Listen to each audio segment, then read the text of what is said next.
Okay, today I first will be taking the examples or on the basis of hybridization as well as molecular orbital theory. So पहले I am taking on the basis of hybridization. Now question is, first question,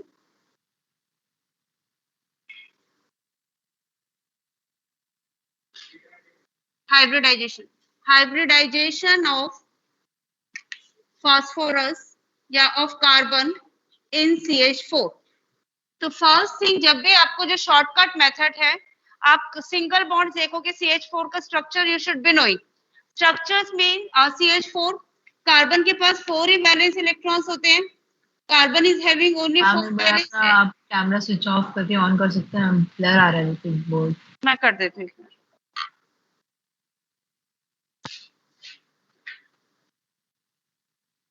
अब देखो,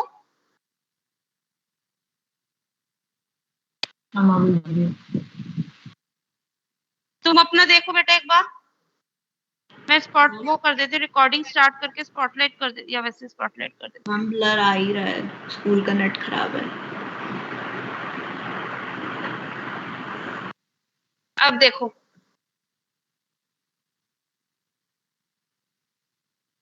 better. Ma'am आपकी video show नहीं हो रही। Video नहीं show रहा? हो रही है मैम। अब दिख रहा है? मैम बस थोड़ा सा पास कर दो बोर्ड के, फिर आप दिख जाएगा आगे आगे। Okay, yes ma'am. ओके, तो first thing, you first see how many bond pairs. सबसे पहले आप बॉन्ड पेयर और लोन पेयर देख लिया करो। बॉन्ड पेयर 4 है, लोन पेयर तो है ही नहीं, ठीक है? तो ओनली देयर आर 4 बॉन्ड्स। तो फर्स्ट होगा s ऑर्बिटल कितने होते हैं? 1, p orbitals are 3, rest are d orbitals, ठीक है? 5 d ऑर्बिटल्स आर देयर। तो it means there are 4 bonds, means एक होगा s से और बाकी 3 किससे हो गए? p से।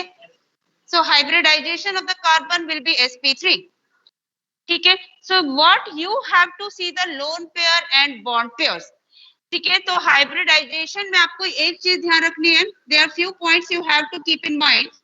First point, pi bonds are not formed by hybrid orbitals. Pi bonds are not formed by hybrid orbitals, यानी आप pi bonds को काउंट नहीं करोगे, ठीक है? सेकेंड थिंग, लोन पेयर और बॉन्ड पेयर दोनों ही लेते हैं, they take part in hybridization. Hybridization में लोन और बॉन्ड पेयर दोनों ही पार्ट लेते हैं, ठीक है? और जो हमारा चैप्टर 4 है, जब तक मैं ट्रांजिशन मैटर्स में नहीं आ रही, तो हाइब्रिडाइजेशन में एक s होगा, 3 p होंगे, बाकी आपके क्या होंगे? d ऑर्बिटल्स, ठीक है? d ऑर्बिटल्स मैक्सिमम 5 होते हैं, लेकिन जनरली हाइब्रिडाइजेशन में मतलब 6-7 बॉन्ड से ज्यादा कभी बनते ही नहीं है। तो you have to keep these points in mind. Okay, now suppose you have to find out sulphur in SF6। You have to find out the hybridization of sulphur in SF6।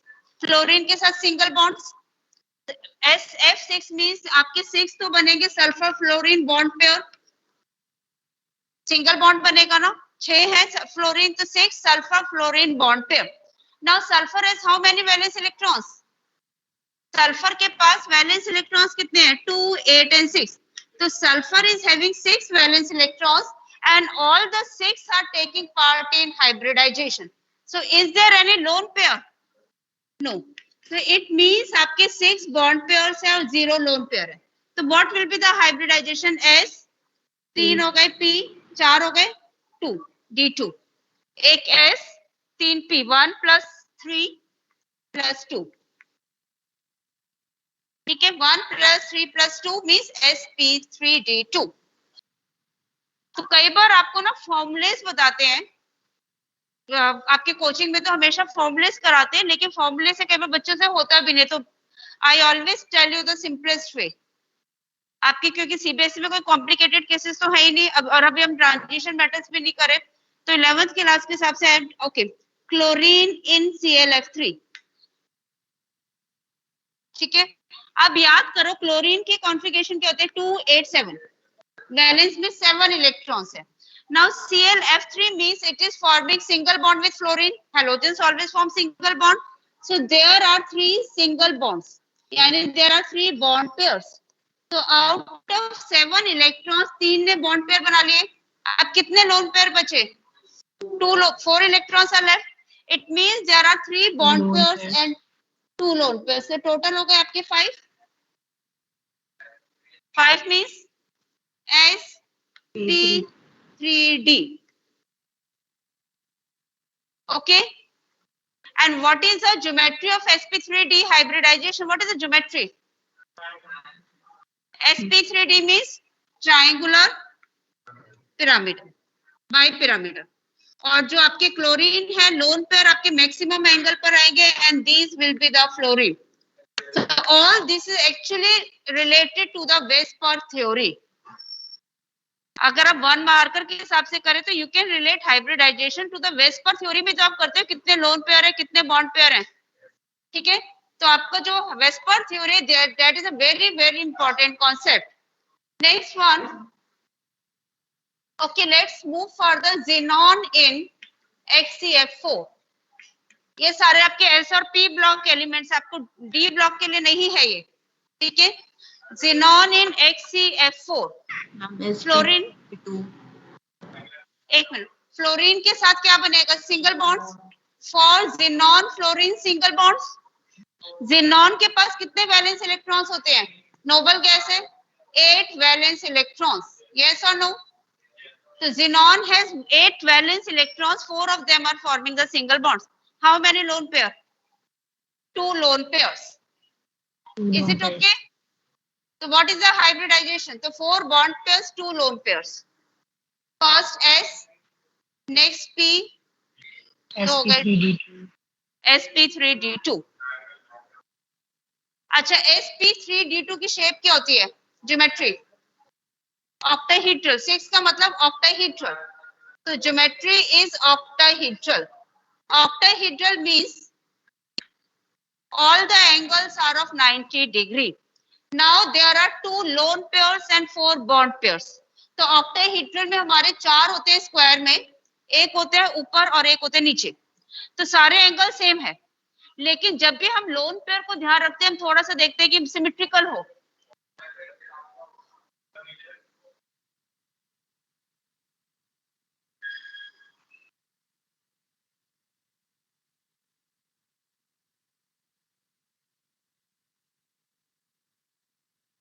Okay, तो इसमें हम यहाँ पर आपके सारे आएंगे fluorine, क्योंकि and there will be 2 lone pairs. तो geometry is octahedral but the shape is square planar. Shape is square planar. ठीक है, geometry octahedral, shape is square planar. तो अब आपको मैं वेस्पर थ्योरी भी एक तरह से दोबारा करा रही हूँ और ये पूरा टॉपिक और साथ में हाइब्रिडाइजेशन से लिंक करा. Okay, now what is the hybridization of nitrogen in NH3? This nitrogen in NH4 plus.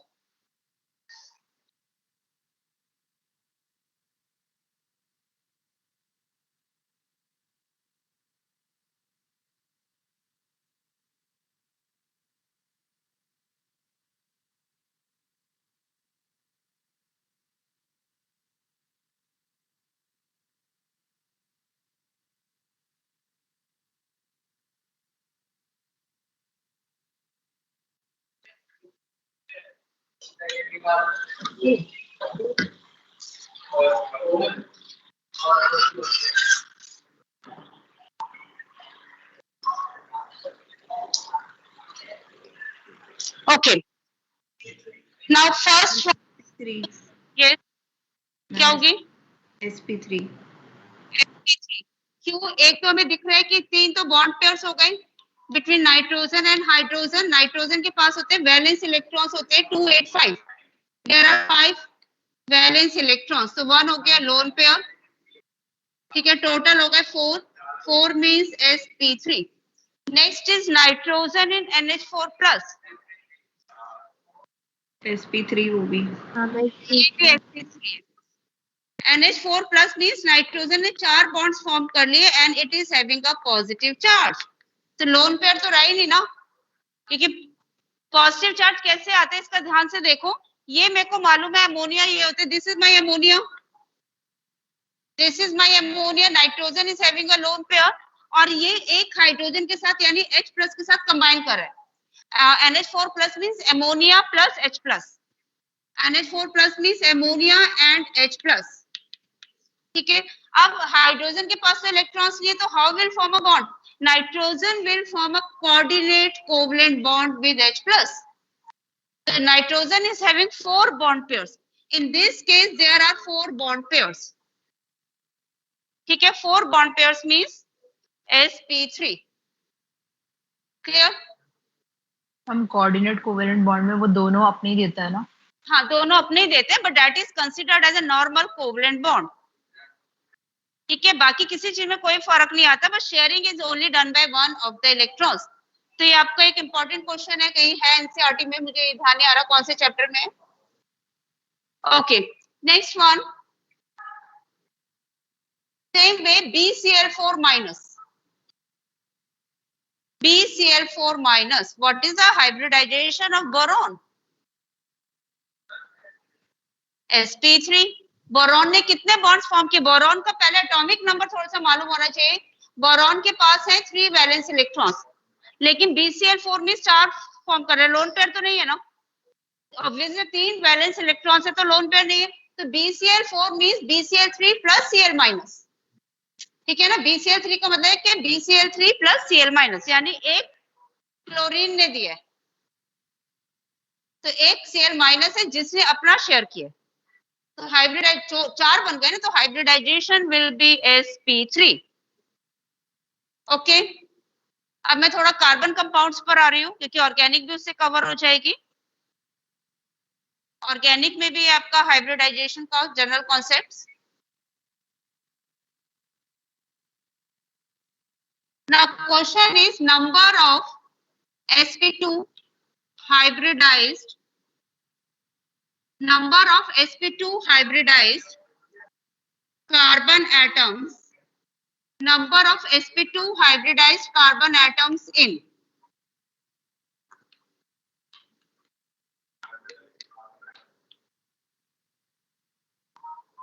number of sp2 hybridized ma'am carbon BCl3 में तो उसके पास 3 ही थे ना, फिर उसने Cl माइनस के साथ कैसे बनाया?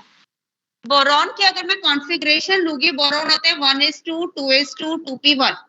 ठीक है, ये होता है ग्राउंड स्टेट में। एक्साइटेड स्टेट में एक इलेक्ट्रॉन यहाँ से जंप कर गया तो 1s2 2s1 एंड 2p 2, एक इलेक्ट्रॉन यहाँ से यहाँ जंप कर गया। ठीक है, 3 हो गए अनपेयर्ड इलेक्ट्रॉन, से तीनों क्लोरीन के साथ हो गए।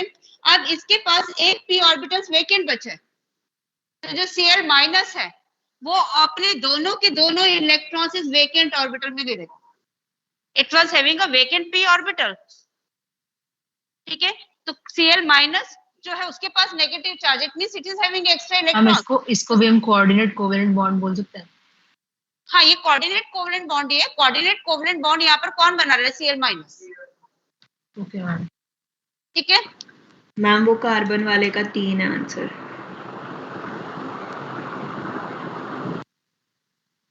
आराम से देखो, एक एक कार्बन की हाइब्रिडाइजेशन, सिंगल बॉन्ड्स मींस जितने सिंगल बॉन्ड्स है सिग्मा बॉन्ड्स है वो हाइब्रिडाइजेशन होती है। इस कार्बन के कितने, 3 हाइड्रोजन के साथ, एक इसके साथ sp3, इसके 1 2 3 sp2 sp2 अब ये ट्रिपल बॉन्ड है, sp ट्रिपल बॉन्ड का मतलब हो गया sp, ये भी sp। हाँ बोलो। हाँ, ट्रिपल बॉन्ड का मतलब होता है एक सिग्मा और पाई। हाइब्रिडाइजेशन में पाई बॉन्ड नहीं लेते, मैंने स्टार्टिंग में बता दिया। तो इस कार्बन के साथ ये एक सिग्मा और एक 2 सिग्मा है ना, तो हाइब्रिडाइजेशन हो गई sp। इसकी क्या हो गई, कैसे हो गई sp2? मैम एक का हाइड्रोजन भी तो है। सॉरी, यहाँ पर हाइड्रोजन नहीं होगा, मेरी गलती से कार्बन 5 बॉन्ड नहीं बनाता। ठीक है, गलती मेरी से। ठीक है, तो इसकी sp होगी क्योंकि carbon can not form 5 bond, 4 he bond बनाएगा। ठीक है, और इसकी हो गई sp3। तो sp2 वाले कितने हैं? दो कार्बन एटम्स की sp2 है, दो कार्बन एटम्स की sp3 है, और sp भी कितने की है? 2 की। ठीक है, अच्छा अब निकालो in the case of this compound, अभी मैं sp2 पे ही ले रही हूँ, number of sp2 hybridised carbon atoms in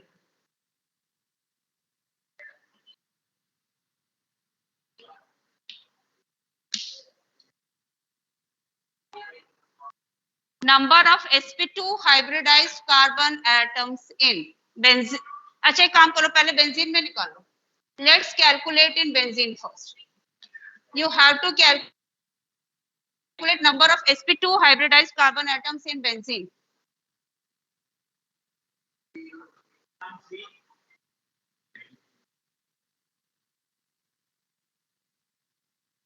pi bond को कार्बन 4 बॉन्ड फॉर्म करता है, पाई बॉन्ड को नहीं लेना। मैम 6। ये देख लो, ये कार्बन है, ये कार्बन, पाई बॉन्ड है। सारे बेंजीन के होते हैं C6H6, सबके साथ एक एक हाइड्रोजन होगा। तो इसके हाइब्रिडाइजेशन के sp2, इसकी भी क्या है sp2। 6 carbon atoms are sp2 hybridised. 3 का जिन्होंने 3 बोला था वो गलत है, कोई बात नहीं। मतलब एमसीक्यू एक्चुअली में थ्योरेटिकल करने में एमसीक्यू में आपको टाइम कम लगाना होता है। थ्योरेटिकल पूछा जाता है तुम आराम से ड्रॉ करके पूछते, चाहे उसमें तुम 5 मिनट लगा देते, लेकिन अब तो तुम्हें 90 मिनट्स का मतलब हर क्वेश्चन में केवल 2 minutes you have to give. कुछ क्वेश्चंस आपके 1 मिनट में भी हो जाएंगे, न्यूमेरिकल में भी टाइम कंज्यूमिंग। ठीक है, ओके। अब ऊपर वाले कंपाउंड में बताओ, एक मिनट तुम भी बताओ। मैम ऊपर वाले में 5 हो जाएंगे।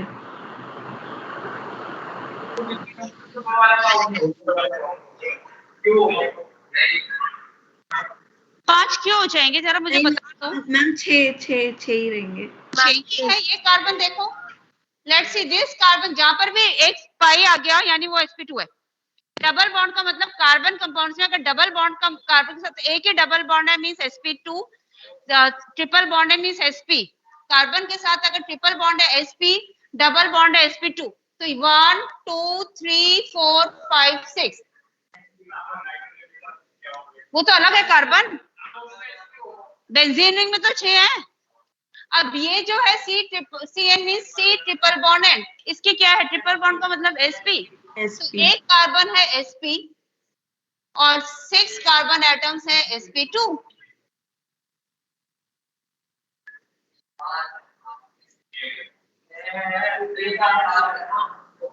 बाद में ये बोलते कि उससे गलत बताया था, इसलिए मैंने कहा था यही बताएगा अभी। Okay, next one. ये बेटा बिल्कुल ना बेसिक कॉन्सेप्ट है केमिस्ट्री के। ऐसा नहीं कि क्वेश्चंस अलग से कराए जाते हैं, एनसीईआरटी में अलग से दिए होते हैं, बट sp2 ही बताना है। ये तो sp3 है, ये भी sp3 है ना। What is COH? Ma'am COH में sp2 हो जाएगा। इस carbon atom is sp2 hybridized. Okay, double bond का मतलब sp2। कार्बन कंपाउंड में बहुत इजी है, double bond means sp2, single bond means sp3, triple bond means sp। Okay, so with this we have done hybridization in short. sp2 की geometry होती है triangular planar, sp means linear, sp3 means tetrahedral. Question मेरा ऐसे भी आ सकता है इन। Ma'am ये आपने CH2 की sp3 लिखी है कि sp2 लिखी है? sp3।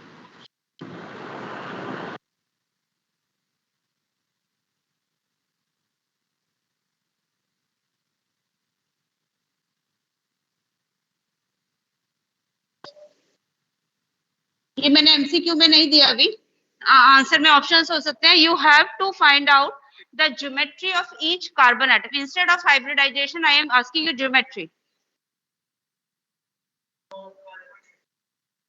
पहले हाइब्रिडाइजेशन देख लो, sp3 फिर sp फिर sp CH means C double bond OH। Now what about the geometry? First, Tetrahedral. tetrahedral. Second, Linear. linear. Then Third, linear. triangular. Triangular, planar. Only one of the student is answering. Online में तो बस. Okay.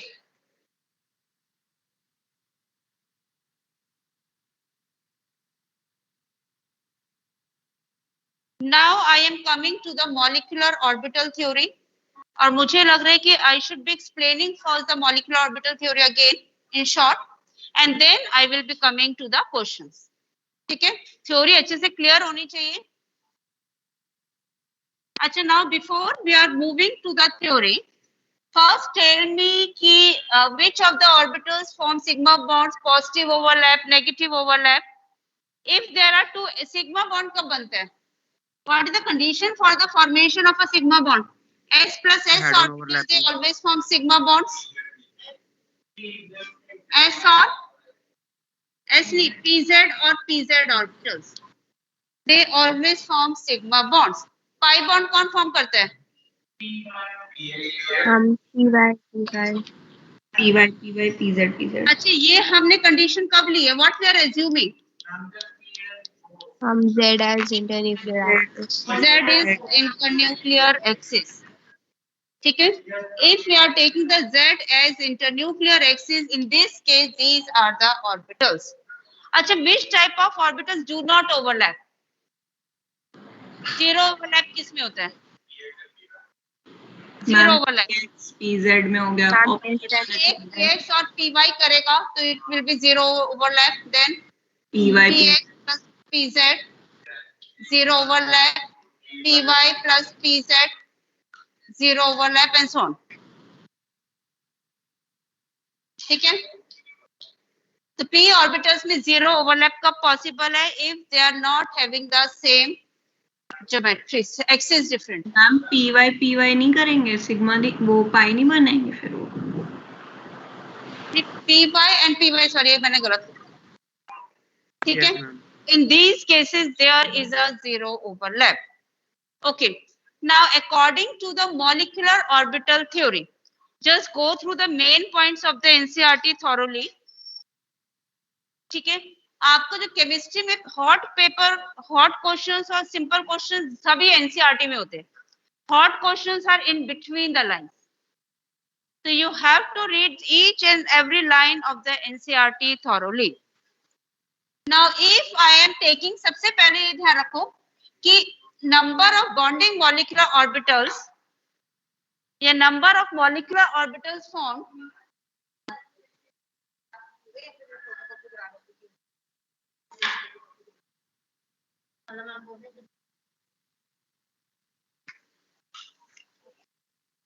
तीन बच्चे भी उनको बोलो ना, यही है जस्ट कर दें, क्या अलग पेज करें, नहीं डाल दें.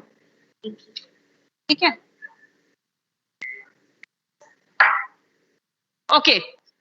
तो जब भी आपका हमेशा ध्यान रखो कि सबसे पहले इलेक्ट्रॉन जाएंगे बॉन्डिंग में, फिर then they will go to anti bonding.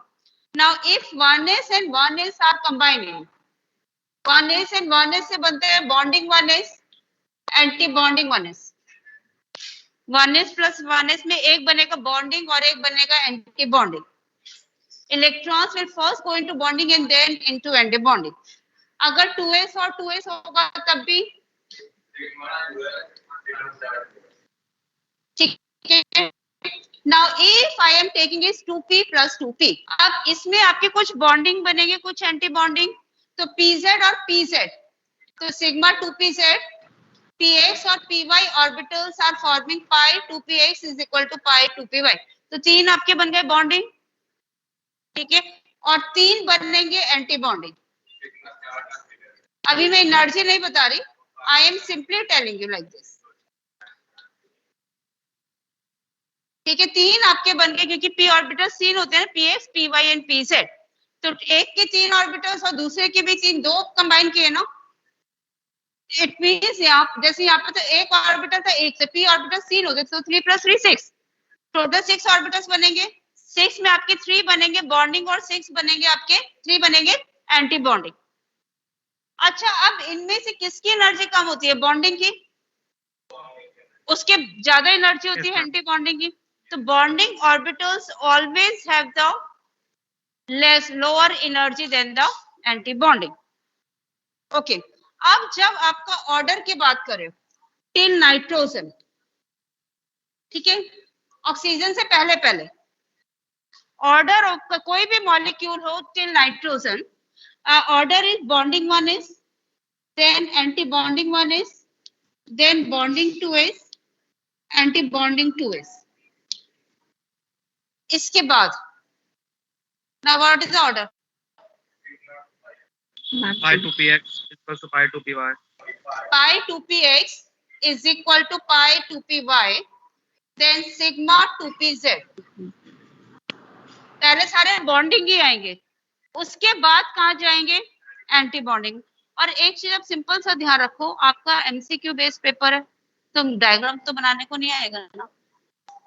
MCQ base में डायग्राम नहीं आएगा आपको बनाने को, आपका क्या आएगा? इलेक्ट्रॉनिक कॉन्फ़िगरेशंस लिखने को या बॉन्ड ऑर्डर वगैरह, ठीक है। तो डायग्राम पे ज्यादा ध्यान नहीं देना, हमें इस चीज पे ज्यादा ध्यान देना है, ठीक है। तो pi 2px is equal to pi 2py, then it is sigma 2pz। उसके बाद होते हैं pi anti bonding 2px is equal to pi anti-bonding 2py, then it is sigma anti-bonding 2pz.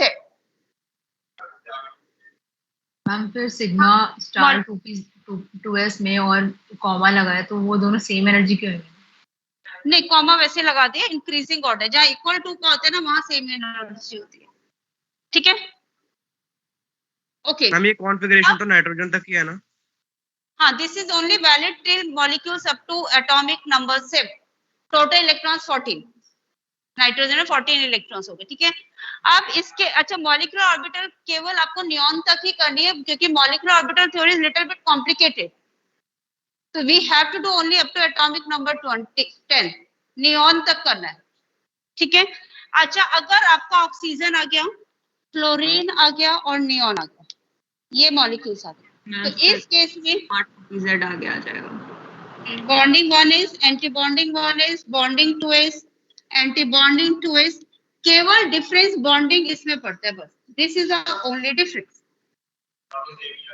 बाकी सब कुछ सेम है।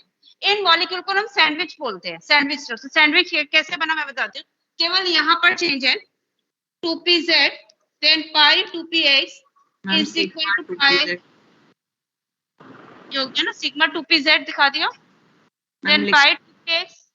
हाँ जी मैम, सिग्मा नहीं लगाया आपने। अच्छा, सिग्मा नहीं लगा,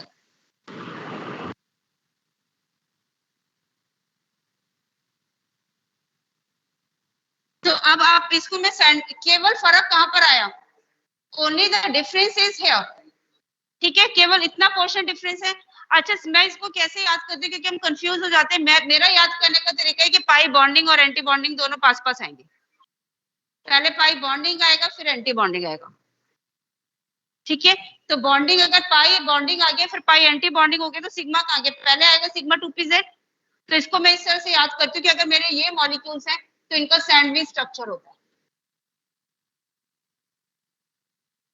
ठीक है। This is my way of remembering, आपको जैसे इजी लग रहा है आप याद करो। अच्छा, अब आपको अगर बॉन्ड ऑर्डर निकालना है, अब एक तो मेथड है कि आप सबकी कॉन्फ़िगरेशन फिलअप करते जाओ, लेकिन अगर आप ध्यान से देखोगे, अगर पर्टिकुलरली देखो एटॉमिक नंबर 4 तक तो कोई प्रॉब्लम नहीं है, क्योंकि बॉन्डिंग और उसमें ही जा रहे हैं सिग्मा में। लेकिन जब आपके ये यहाँ से आपको थोड़ा प्रॉब्लम आती है। अगर मैंने आपको ये क्वेश्चन दे दिया कि अगर आपको बताना है इन सबका बॉन्ड ऑर्डर बताना है, N2 1 बार बार क्वेश्चन दिए, N2 minus, N2 2 minus, N2 plus, तो आप 2 मिनट में कैसे करोगे? अब आपको इसमें ये ध्यान रखना है, एक केवल आप नाइट्रोजन का निकालो, वो भी विद प्रैक्टिस आपको आ जाएगा। नाइट्रोजन में टोटल कितने होते हैं? 14 इलेक्ट्रॉन्स। अगर मैं N2 लूंगी 14 इलेक्ट्रॉन्स, और जहां पर भी आप अगर यहाँ पे ध्यान से देखोगे इस पॉइंट, धीरे धीरे आपको याद हो जाएगा। जैसे अगर कोई मेरे को बोलेगा, मैं सीधा निकाल सकती हूँ बॉन्ड ऑर्डर 3 है, कैसे मैंने निकाला? हाफ 10 माइनस 6, तो ये हो गया 10 minus 4 sorry 6/2 which is equal to 3। लेकिन तुम कैसे निकालोगे, क्योंकि इसमें 14 इलेक्ट्रॉन्स है। तो मैंने क्या किया, 10 - 4। तो अब ये कैसे हुआ, आपके नाइट्रोजन में है 14 इलेक्ट्रॉन्स, 2 यहाँ गए, 2 यहाँ गए, 2 यहाँ गए, यहाँ गए, यहाँ तक आपके हो गए 8 सॉरी 8 हो गए। अब हमारे इलेक्ट्रॉन्स पहले तो सारे बॉन्डिंग में ही जाएंगे, एंटी बॉन्डिंग में तो बाद में जाएंगे। बॉन्डिंग में कितने जाएंगे यहाँ पर, 8 9 10 11 12 13 14। तो अगर मैं देखूं कि पहले मेरे सारे बॉन्डिंग फिल हो रहे हैं और स्टार्टिंग में अगर आपके पास एंटी बॉन्डिंग तो केवल एंटी बॉन्डिंग 1s और एंटी बॉन्डिंग 2s है, तो मैक्सिमम स्टार्टिंग में 4 इलेक्ट्रॉन्स यहाँ जा सकते हैं, बाकी यहाँ पर पहले 10 तक फिल होंगे, उसके बाद ही आगे फिलअप होगा ना। एंटी बॉन्डिंग में कब जाने लगते हैं, ऑक्सीजन ऑनवर्ड। नाइट्रोजन तक एंटी बॉन्डिंग में नहीं जाते, क्योंकि यहाँ तक आपके केवल 14 इलेक्ट्रॉन जा रहे हैं, यहाँ तक आपके केवल 14 इलेक्ट्रॉन जा रहे हैं, उससे ज्यादा होगा तो वो एंटी बॉन्डिंग में जाएंगे।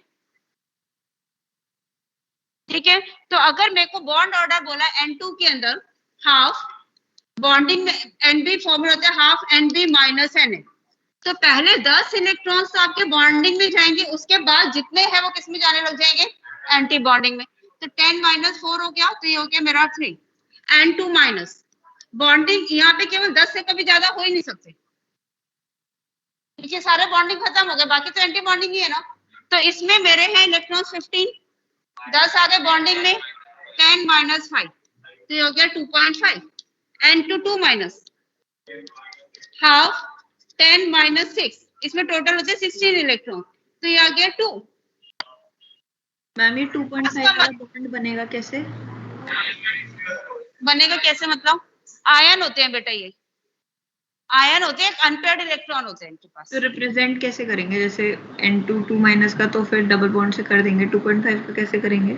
2.5 को हम नहीं करते, हम डबल बॉन्ड बना के सिंगल इलेक्ट्रॉन एक्स्ट्रा दिखाएंगे। अच्छा ठीक है, अब आ गया N2 प्लस। एक में पहले मैं क्वेश्चन करा दूं फिर करते हैं।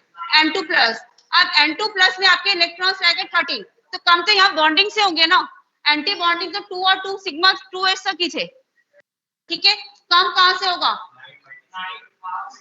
हाफ 9 - 4, यहाँ पर 4 इलेक्ट्रॉन्स तो रहेंगे, क्योंकि आप देख रहे हो bonding 1s anti bonding 1s bonding 2s anti bonding 2s, तो 4 तो रही ना, तो ये हो गया 5/2 मींस 2.5, दोनों का बॉन्ड ऑर्डर सेम है, N2 माइनस और N2 प्लस का। तो अगर तो इन टाइप के एमसीक्यूज में you need to do practice, 3-4 example से मेहनत कर लगती है, उसके बाद आपको समझ आ जाते हैं, तब फटाफट कर सकते हो। हाँ बोलो मैम, जो N2 माइनस और N2 माइनस के लिए तो मैम जो O2 F2 और N2 वाली कॉन्फ़िगरेशन लगाएंगे ना, क्योंकि उसमें तो 15 इलेक्ट्रॉन्स हो गए, और जो N2 के लिए तो 14 इलेक्ट्रॉन तक ही था। हाँ, N2 2 माइनस में लग सकती है, N2 माइनस में नहीं लगती। लेकिन ऑक्सीजन ऑनवर्ड में 16 इलेक्ट्रॉन से 16 या 16 से ज्यादा होंगे, तब हम ऑक्सीजन वाली कॉन्फ़िगरेशन लगाएंगे, 16 और मोर। ठीक है, 15 में नहीं लगाएंगे। ओके, अब इसके निकालो। तो अब आपको ये मेथड ध्यान रखना है, आप एक के लिख लो, आप उसके बाद फटाफट सबकी कर सकते हो, एक के लिखो फटाफट ऐड और सब्ट्रैक्ट करते जाओ, विद प्रैक्टिस आपको शायद लिखने की भी जरूरत ना पड़े। ओके, अब मैंने आपको ये दे दिया क्वेश्चन है, O2 minus, O2 2 minus, F2 minus and Ne2। पहले सब में नंबर ऑफ इलेक्ट्रॉन्स निकाल लो। ऑक्सीजन में 16 - 1 17 इलेक्ट्रॉन्स, यहाँ हो गए 18, यहाँ हो गए 18, यहाँ हो गए 20, तो इन दोनों को तो सेम ही आएगा। मैम O2 माइनस का हो जाएगा 1.5, यहाँ 19, ठीक है 17, मैम 1.5, ठीक है। ऑक्सीजन में 16 माइनस है ना, 17 हो गए, 2 माइनस में 16 + 2 18, F2 माइनस है, फ्लोरीन में होते 9 18 यानी 19 हो गए, इसमें 20। तो अगर मेरे ये मॉलिक्यूल्स है जो नाइट्रोजन के बाद वाले होते हैं, तो हाफ O2 माइनस का मेरे को निकाला, हाफ 10 तो फिल होंगे ना, उसके बाद उसमें बढ़ते हैं 10 - 7, यानी हो गया 3/2 1.5. Yes or no? Yes, ma'am. Yes ma'am. Yes, ma'am. ठीक है. अब O2 माइनस 1. 1. 1. 1. नहीं, यहाँ पर इसके सारे एंटी बॉन्डिंग है ना. हाँ, मैक्सिमम 20 तक हो सकते हैं ना. बॉन्डिंग में 10 और एंटी बॉन्डिंग में 10. 4 तो यहाँ पे आ गए ना एंटी बॉन्डिंग. उसके बाद यहाँ फिर होंगे ना ये एंटी बॉन्डिंग. यहाँ तक बॉन्डिंग में केवल 10 आ सकते हैं. बाकी इलेक्ट्रॉन 10 के बाद सारे किस में जाएंगे? एंटी बॉन्डिंग में. तो अगर किसी भी चीज में 14 इलेक्ट्रॉन्स हैं या उससे ज्यादा हैं, तो पहले 10 किसी भी चीज में अगर 14 इलेक्ट्रॉन्स या मोर है, ठीक है, तो पहले 10 जाएंगे बॉन्डिंग में, बाकी सारे किस में जाएंगे? एंटी बॉन्डिंग में. ठीक है. अब इसमें देखो O2 माइनस में O2 माइनस हाफ. 10 से ज्यादा तो बॉन्डिंग में आ ही नहीं सकते. 16 18 थे. 10 माइनस 8 यानी 1 हो गया बॉन्ड ऑर्डर. नेक्स्ट देखो F2 माइनस में half. 10 minus 1 that is 0.5. Na2 में half 10 minus 10 which is equal to 0.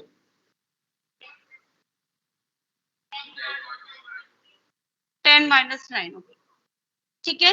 लेकिन ये जो शॉर्टकट मेथड आप तभी कर सकते हैं जब आपको टॉपिक क्लियर हो.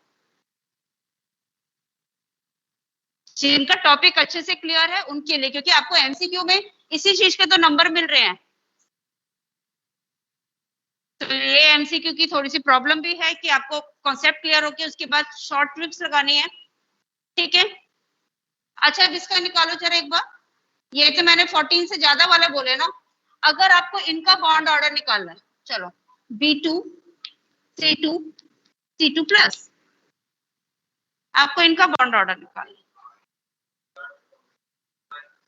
पहले नंबर ऑफ इलेक्ट्रॉन्स देख लो. बोरॉन का मतलब 5 मींस 10 इलेक्ट्रॉन्स, 12 11. B2 half. आप एक कॉन्फ़िगरेशन अगर आपने लिख ली, B2 का पहले जाएंगे bonding anti bonding bonding anti bonding. Till here we have got 10 electrons. After that, what is going to happen? See, this anti-bonding and this anti-bonding. So 4 electrons in the anti-bonding, others are going into the bonding. So 2, 4. There are total 10 electrons, means 6 minus 4. Okay, so 1 you can write. Then you have to, if you are writing the 1, then for others you can now use the shortcut method. We know that in the bonding, anti-bonding, more than 4 electrons can't be present in nitrogen. Till nitrogen and at 14 electrons, still at 14 electrons, only 4 electrons can be present in anti-bonding. So if I have to take C2, so half 12 means 8 minus 4. If I have to take C2 plus, half 7 minus 4. In anti-bonding now it is fixed. So using this method you can calculate for other molecules. Is it point clear? So this is how you can do the question based on molecular orbital theory. Then you have to remember more is the bond order, more will be the stability. If the bond order is 0, molecule does not exist. Bond order 1 means single bond, 2 means double bond, 3 means triple bond. If the bond order is 2.5, I will say only double bond with the unpaired electrons present. Then what about paramagnetic and diamagnetic? Unpaired electrons. That you have to check using the configuration only. That better to check using configuration. But you can simply remember the question for O2 is paramagnetism. Oxygen molecule is paramagnetism. That is a commonly asked question. Okay? Ma'am boron भी तो होता है paramagnetic. I am saying that generally oxygen is paramagnetic. I am not saying that others are not paramagnetic. They can be paramagnetic. So for that you have to go to the electronic configuration. Like if I am writing boron, half 6 minus 4. So 2, 4. So you have to now check. You have to check for paramagnetic. In that case, usually there is no shortcut method. It comes with practice. Speed will increase with practice. Like if you have to calculate for paramagnetic, what you can write, suppose you have to calculate which of these is paramagnetic. Just like for boron, boron means 10 electrons, bonding 1 is, anti-bonding 1 is, bonding 2 is, anti-bonding 2 is, then it will be sigma 2pz, pi, Ma'am, it para. will be pi 2px is equal to pi 2py, then it is sigma 2pz. So for once you have to write 10 means 2, 2, 2, 2, 1, 1. So it is paramagnetic. So B2 is paramagnetic. What about C2? Ma'am, di. 2 more electrons. C2 is diamagnetic. What about C2 minus? किसी में भी अगर एक, if there is only one electron, किसी में भी अगर odd number में है, if the electrons are in odd number, it will be always paramagnetic because pairing won't take place. तो easy है, हम ये देखकर ही मेरे को ये तो पता चल गया this is paramagnetic just by seeing it because it is having 11 electrons. So if it is having a unpaired electron or an odd number of electrons, it is always paramagnetic, first thing. But if it is having even number of electrons, then it can be paramagnetic and diamagnetic. For that you can check. But odd number of electrons means 100% paramagnetic. So some of the work can be easier. Okay. Now which more topics are left?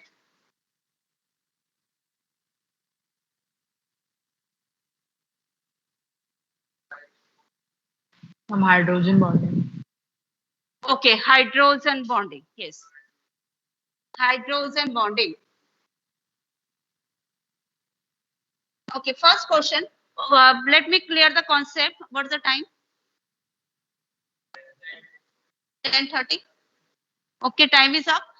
So I will be taking it in the next period. That will be starting at 11:35. Okay, so all of you please join at 11:35.